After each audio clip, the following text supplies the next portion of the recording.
Justement vers le Vieux-Port de Chicoutimi, vers la Seine, parce qu'il y a des pratiques présentement pour le spectacle de Starmania. On parlera entre autres de Paris Folie, on parlera également avec le capitaine Gilbert Simard des croisières sur le Saguenay, comment ça se passe. Et immédiatement, je vous présente Francine Riverain, qui est coordonnatrice du projet Paisible et animatrice communautaire également. Bonjour Francine. Bonjour.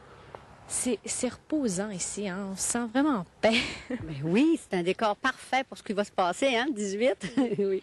Alors, on va parler un peu, parce qu'il y a sûrement des gens à la maison qui n'ont pas encore entendu parler de ce projet-là, de ce collectif Paisible. Oui. Il y a le drapeau ici qui est tout simplement magnifique. On en parlera un peu plus tard dans l'émission. Mais qu'est-ce que c'est Paisible?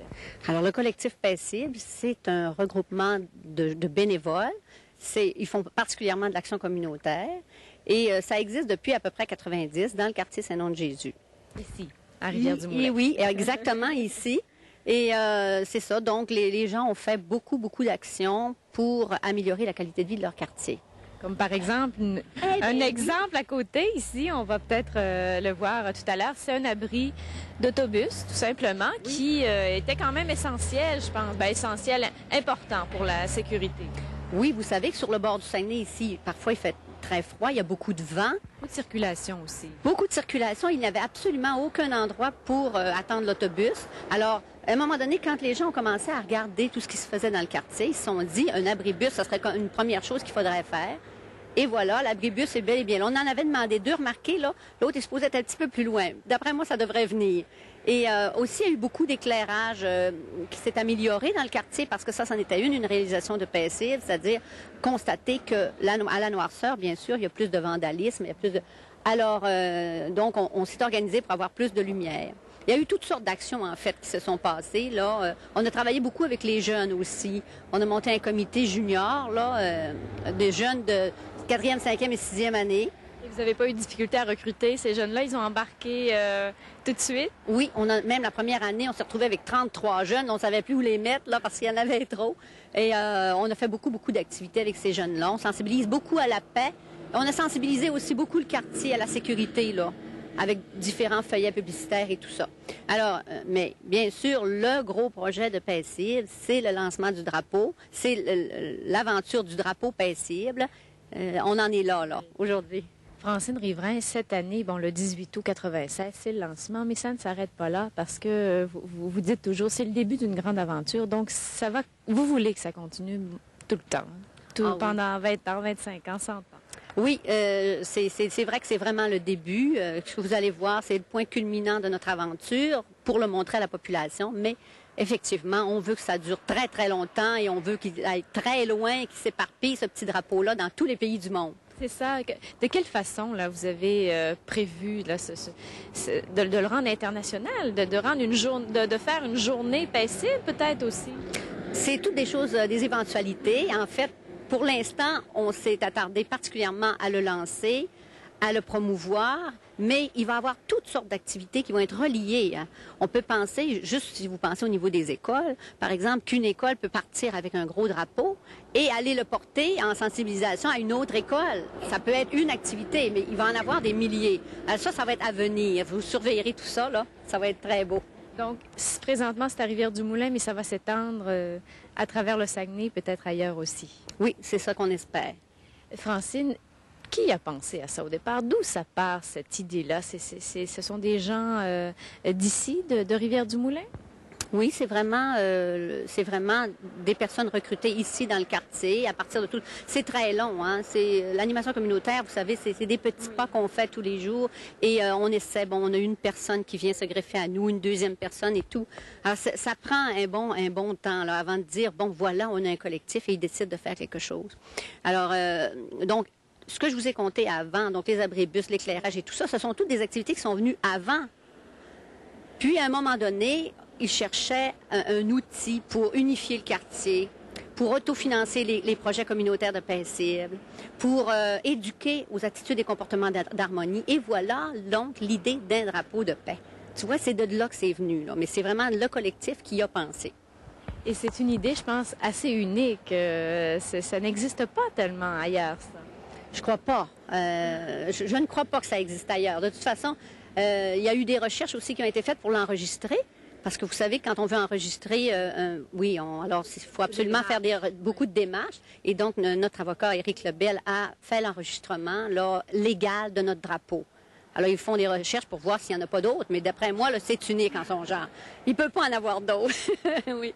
Et Francine, ce drapeau, on le voit derrière. Je vais justement en parler avec Diana, qui va nous expliquer la signification, parce que toutes les couleurs veulent dire quelque chose. L'oiseau, le petit bec jaune aussi, donc ça a une signification. Il y a beaucoup de recherches là-dessus. Oui, chaque partie, vous allez voir quand Diana va vous l'expliquer. Diana, qui est la conceptrice, qui va vraiment vous expliquer pourquoi elle a mis telle et telle couleur et pourquoi c'est fait comme ça. Ça a vraiment été très bien pensé. Ben, merci beaucoup de nous avoir expliqué ce que c'était. J'imagine que les gens à la maison sont sûrement très heureux de ça, parce que c'est quelque chose qui est là pour améliorer la qualité de vie, je pense. Oui, oui, vous allez être surpris, je pense, de jusqu'où ça va aller, ça. Et c'est bien perçu par la population quand vous en parlez. J'imagine que les gens vous applaudissent. Hein? C'est l'enthousiasme. Les gens n'en croient pas leurs yeux. C'est possible de faire ça. C'est vrai, c'est l'enthousiasme total. Est-ce qu'on peut se les procurer, ces drapeaux-là? Est-ce qu'on peut l'afficher? Est-ce qu'on peut le mettre à la maison? Et c'est certain, il y a déjà d'ailleurs des personnes qui l'ont acheté. Il y a déjà des groupes de personnes aussi, des entreprises qui l'ont acheté. Et il y a des petits drapeaux aussi. On en a fait fabriquer 1000. Vous savez, si on a plus de sous, on va en faire fabriquer plus. Mais là, pour l'instant, c'était 1000. Il nous en reste encore quelques-uns. Et ceux qui en veulent viendront au port, parce qu'il va en avoir là. Il va en avoir à la sortie de l'église la journée du 18, mais il va en avoir au port aussi. On va parler justement de cette journée du 18 et du drapeau, de la signification. Merci beaucoup, Francine. Merci. Au revoir. On va parler maintenant avec Diana Tremblay, celle qui a conçu le drapeau paisible. Il est vraiment très beau, je dois dire, avec des couleurs magnifiques. Bonjour, Diana. Bonjour. Donc, vous avez soumis, pas un projet, mais une idée, et elle a été acceptée. À la demande du groupe Paisible, qui avait demandé à quelques personnes d'imaginer à quoi pourrait ressembler un drapeau de la paix. Oui. J'ai produit ce spécimen-là et c'est ce qui a été retenu. Félicitations. Cette couleur. Est-ce que vous êtes une femme qui avait toujours dessiné, parce que vous avez du talent quand même, là? Je dirais pas que j'ai toujours dessiné, mais j'ai toujours aimé. Et j'aurais aimé dessiner. Ah, oui. Tu sais, c'est seulement à mon âge, là, quand on était jeune, c'était pas touche, parce qu'on savait pas le faire. Mais je pense que envers ce drapeau-là en particulier, j'ai été plus instrumentale que visionnaire. C'est assez curieux quand un projet prend le monde par le cœur.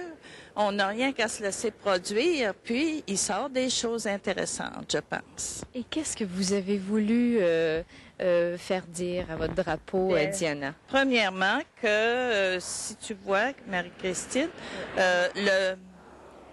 on a ici le bleu de l'espace, de l'univers, la Terre, qui est le vert, on pourrait dire la vie, oui.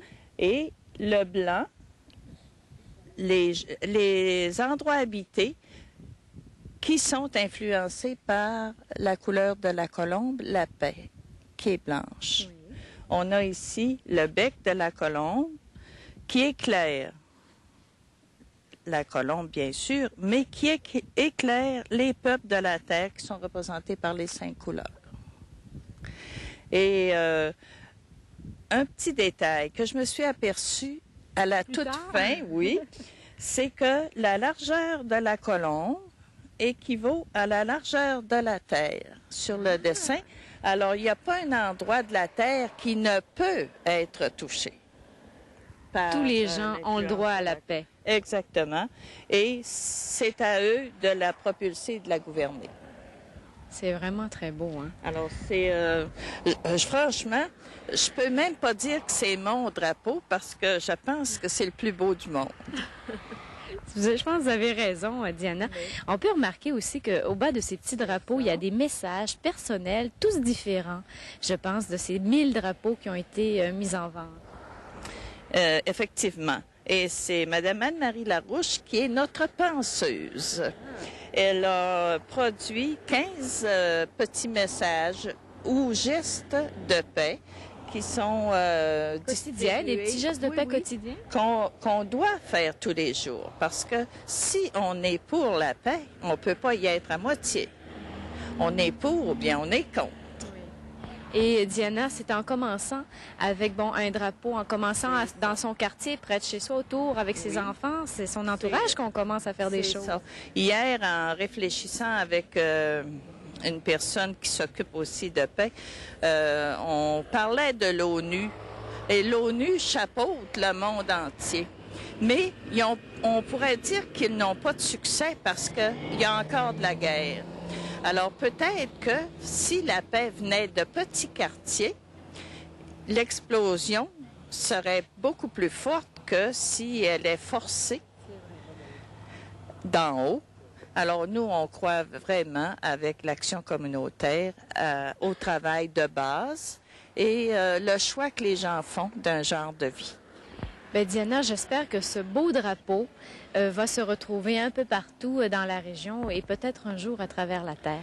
Je l'espère aussi, mais il faut y travailler. Mais je pense que c'est plus facile qu'on pense d'être pour la paix. Je vous remercie beaucoup de nous avoir donné cette entrevue, Diana Tremblay. Au revoir. Et après la pause, nous parlons avec